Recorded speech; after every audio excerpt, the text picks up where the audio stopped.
جب صحابی حضرت ابو طلحہ انصاری نے یہ کہا، سرکار دو عالم صلی اللہ علیہ وسلم نے ان کے لیے مبارک مبارک کہا، خوش ہو کر کے سرکار دو عالم صلی اللہ علیہ وسلم نے مسرت کا اظہار فرمایا، خوشی کا اظہار فرمایا۔ پھر سرکار نے فرمایا، اے ابو طلحہ انصاری، جاؤ اپنے اس بات کو اپنے غریب رشتہ داروں میں تقسیم کر دو۔ کیا بات سمجھ میں آئی؟ اللہ والوں کا حال یہ تھا، صحابہ کرام کا حال یہ تھا کہ جو چیز انہیں سب سے زیادہ محبوب ہوتی اسی کو رائے خدا میں خرچ کیا کرتے تھے۔ اگر ہم بھی چاہتے ہیں کہ حقیقی معنوں میں نیکیاں ہم کمائیں، اگر ہم یہ چاہتے ہیں کہ صحیح معنوں میں نیکی کو ہم پہنچیں، تو کبھی ایک بار تو اپنی محبوب چیز جو ہے نا وہ ہم اللہ کی راہ میں خرچ کرنے کی کوشش کریں۔ اللہ نے تاکید کے ساتھ فرمایا، تم میں سے کوئی ہرگز نیکی کو نہیں پہنچ سکتا جب تک کہ اپنی پسندیدہ چیز کو رائے خدا میں خرچ نہ کرے۔ اسی طرح ایک اور حدیث پاک اور واقعہ میں آپ کے سماعتوں کے حوالے کروں۔ آپ نے حضرت عمر ابن عبدالعزیز کا نام سنا ہوگا۔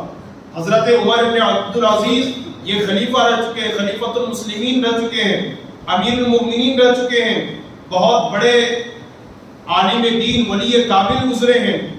یہ ہمیشہ جو ہے شکر منگواتے دکان سے اور لوگوں میں خیرات کرتے، شکر منگواتے اور لوگوں میں خرچ کرتے۔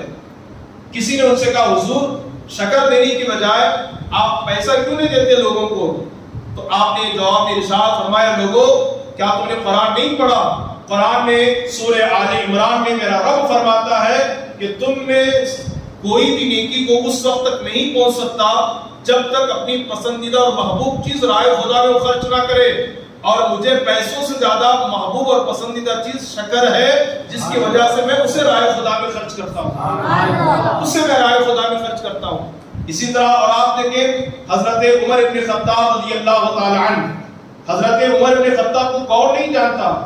خلیفہ دوم ہیں۔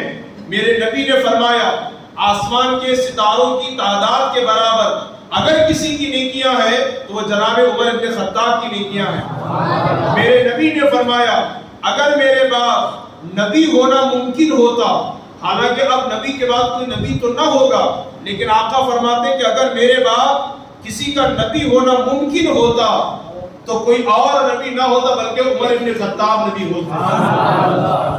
وہ عمر ابن خطاب کہ جو آج بھی میرے آقا کے قدموں میں آرام فرما ہے، اللہ اکبر کبیرہ۔ حضرت عمر ابن خطاب رضی اللہ تعالی عنہ نے حضرت ابو موسیٰ اشعری رضی اللہ تعالی عنہ کو ایک خط لکھا کہ تم میرے لیے ایک باندی خرید کر کے بھیج دو۔ باندی کا مطلب ہوتا ہے نوکرانی۔ حضرت عمر ابن خطاب نے خط لکھا کس کو؟ حضرت ابو موسیٰ اشعری رضی اللہ تعالی عنہ کو کہ تم ایک باندی خرید کر میرے پاس بھیج دو۔ حضرت ابو موسیٰ اشعری رضی اللہ تعالی عنہ نے ایک باندی خرید کر کے بھیج دیا عمر ابن خطاب کی بارگاہ میں۔ وہ باندی بڑی حسین اور بڑی خوبصورت تھی اور بہت زیادہ محبوب اور پیاری تھی حضرت عمر ابن خطاب کو۔ آپ نے اللہ کے رضا کے لیے جیسے وہ آپ کے پاس آئی فوراً آپ نے اسے آزاد کر دیا۔ کیا کر دیا؟ نوکرانی تھی، باندی تھی، اسے آپ نے آزاد کر دیا اور کہا اللہ قرآن میں کہتا ہے کہ جو چیز تمہیں زیادہ محبوب ہے اسے رائے خدا میں خرچ کرو، میں نے اس کو آزاد کر دیا ہے۔ اسی طریقے سے صاحب تفسیر روح البیان نے بھی کئی واقعات لکھا ہے، لیکن آج بڑے افسوس کے ساتھ یہ کہنا پڑتا ہے کہ لوگ تو ایک تو اللہ کے راہ میں خرچ کرنے میں ٹال مٹول کرتے ہوئے نظر آتے ہیں اور رائے خدا میں دینے میں اپنا ہاتھ گھسیٹتے ہوئے نظر آتے ہیں، اور محبوب چیز پسندیدہ چیز کو رائے خدا میں خرچ کرنے کی بات تو بہت دور کی ہے۔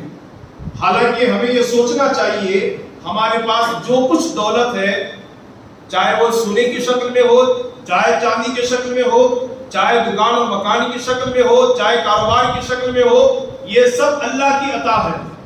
اللہ کی عطا سے ہم امیر بنے ہوئے ہیں، اللہ کی عطا سے ہم 2 دکان کے مالک ہیں، اللہ کے فضل سے ہم 2 ایکڑ زمین کے مالک ہیں، اللہ کے عطا سے ہم کاروباری ہیں۔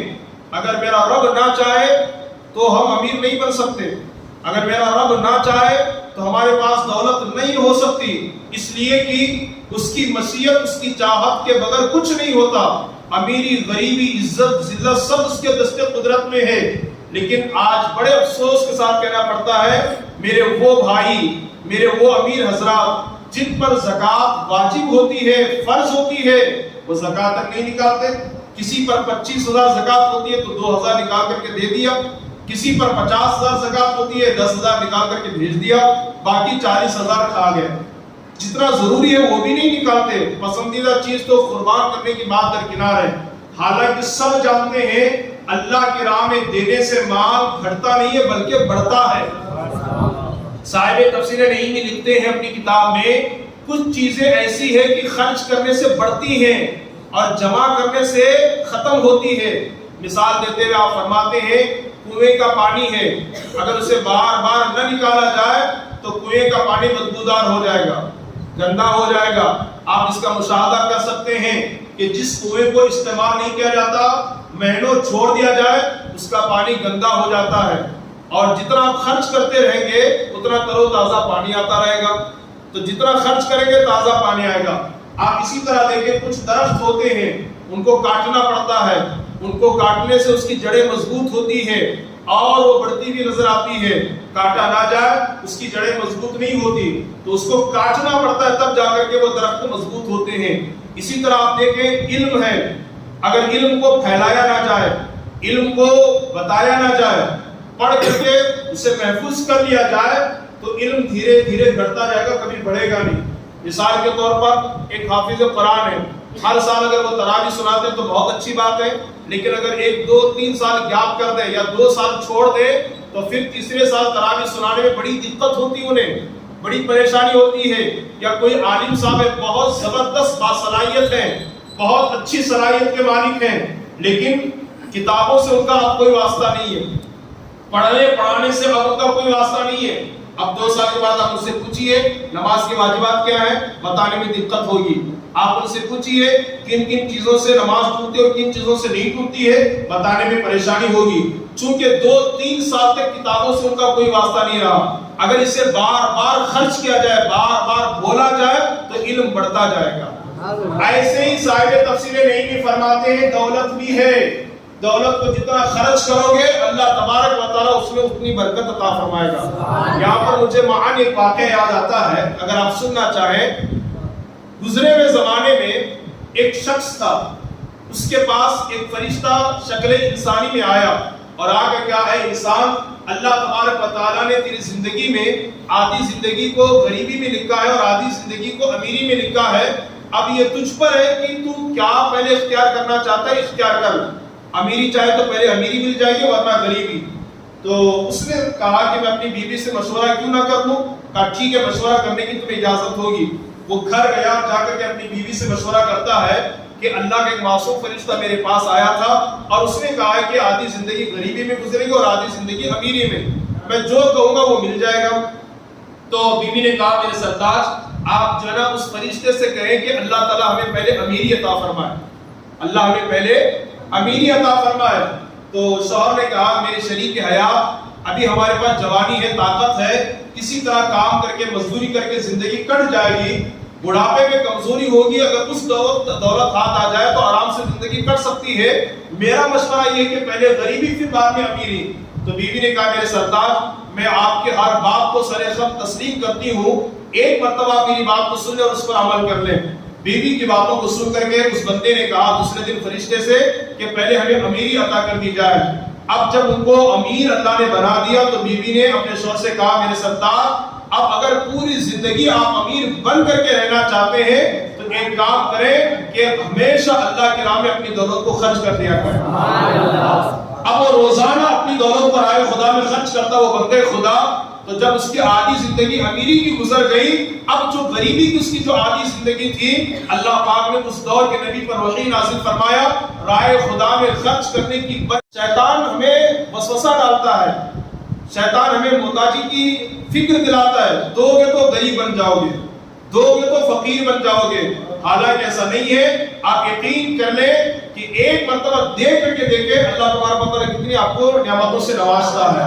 یا صاحب تفسیر رول بیٹھ کے ایک اور واقعہ مجھے یاد آتا ہے کہ حضرت عیسیٰ علیہ السلام اپنے لوگوں کے ساتھ تشریف فرما تھے، مجلس میں بیٹھے ہوئے تھے، ایک شخص گزر رہا تھا، اس پر عیسیٰ علیہ السلام کی نظر پڑی. عیسیٰ علیہ السلام نے دیکھتے ہی فرمایا ارے لوگوں وہ جو شخص جا رہا ہے نا اس کی موت مغرب اعصر میں ہو جائے گی. مغرب عصر میں وہ مر جائے گا. اللہ اکبر کبیرہ. مغرب کا وقت ہوا، عصر کا وقت ہوا، لیکن وہ بندہ نہیں مرا. عیسیٰ علیہ السلام پیغمبر ہیں، اللہ کے نبی ہیں، اولو العزم پیغمبروں میں ان کا شمار ہوتا ہے. اور جب عشاء کا وقت ہوا، رات ہوئی، جبریل امین حضرت عیسیٰ کی بارگاہ میں حاضر آئے. جبرائیل سے حضرت عیسیٰ نے کہا، اے جبرائیل تمہیں نے تو مجھے خبر دی تھی کہ یہ بندہ مغرب عصر میں مر جائے گا، مگر عصر آ کر کے وقت چلا گیا، مغرب کا وقت چلا گیا، اب تک یہ زندہ ہے. اب سنیے جبرائیل نے کیا کہا. ہاں اللہ کے نبی عیسیٰ پیغمبر، اس کی موت عصر یا مغرب میں لکھی ہوئی تھی، لیکن موت سے کچھ دیر پہلے کچھ اشرفیہ اس نے غریب پر صدقہ کر دیا، تو اس صدقہ کی برکت سے اللہ نے اس کی موت، اس کی زندگی کو اور بھی بڑھا دیا. اس کی زندگی کو اللہ نے اور بھی بڑھا دیا. پتہ کیا چلا؟ صدقہ اور خیرات کرنے سے عمر میں اضافہ ہوتا ہے، صدقہ اور خیرات کرنے سے رزق میں برکت ہوتی ہے. لیکن افسوس، در ہزار افسوس، مجھے کہنے میں کوئی جھجک محسوس نہیں ہوتی، جو سب سے پرانا نوٹ ہوتا ہے، جو پیٹرول پمپ پہ نہیں چلتا، جو میڈیکل میں نہیں چلتا، جو دکان میں نہیں چلتا، وہ مسجد کے چندے میں چل جاتا. ہمارے نوشد صاحب گواہ ہیں، ہمارے چھدو صاحب حاجی صاحب، کہ ایک نوٹ ہمارے مسجد میں جمعہ میں ایسا آیا تھا جس میں ایک ہی تار تھا، اس میں غالباً 10 یا 20 کی نوٹ ہے، ایک ہی تار میں وہ نوٹ لٹکا ہوا ہے. اس بندے کے دل نے کیسے گوارا تو کیا ہوگا کہ اللہ کے گھر میں یہ پیسہ ڈالا جائے. غالباً یہ ہمارے حاجی صاحب ہیں جنہوں نے وہ نوٹ اپنے پاس رکھ لیا اور دوسرا نوٹ نکال کر کے اس میں ڈالا. صحیح بول رہا ہوں سر. ایک نوٹ ایسا آیا تھا جمعہ کے دن، مجھے دکھایا گیا، حضرت دیکھو یہ ایک تار میں اٹکا ہوا ہے اور پورا ٹکڑا ٹکڑا ہو گیا ہے. اللہ اکبر کبیرہ. قرآن تو یہ کہہ رہا ہے کہ تم نیکی اس وقت نہیں پا سکتے جب تک اپنی پسندیدہ چیز اللہ کے راہ میں خرچ نہ کرو، اور تم اس طرح پھٹا ہوا نوٹ ڈال کر کے نیکی کمانا چاہتے ہو، کبھی ایسا نہ ہوگا. اس لیے اگر نیکی کمانا چاہتے ہو، اپنی محبوب چیز کو، پسندیدہ چیز کو راہ خدا میں خرچ کیجیے. رمضان آ رہا ہے نا، چاند رات تو سب بازار میں ہوتے ہیں، حالانکہ اس وقت میں اللہ کے گھر میں بیٹھ کر کے اللہ کی عبادت کر کے ہمیں بدلہ لینا چاہیے. آپ اس وقت 2000 روپے کا کپڑا اپنے لیے خریدتے ہیں نا، تو اپنے ساتھی کو جو غریب ہے کم سے کم 1000 روپے کا کپڑا اس کے لیے بھی خرید کر کے دیا کریں. انشاءاللہ اس کے دل سے ایسی دعا نکلے گی کہ آپ کی قبر منور بھی ہوگی اور آخرت بھی آپ کی کامیابی سے ہمکنار ہو جائے گی. اللہ تبارک و تعالی ہمیں اور آپ کو اپنی پسندیدہ چیز اس کی راہ میں خرچ کرنے کی توفیق عطا فرمائے. اللہ تبارک و تعالی ہمیں اور آپ کو اس کی راہ میں اپنی دولت کو لٹانے اور خرچ کرنے کی توفیق عطا فرمائے. اور اللہ آج کے ہمارے اس محفل کو اپنی بارگاہ میں قبول فرمائے.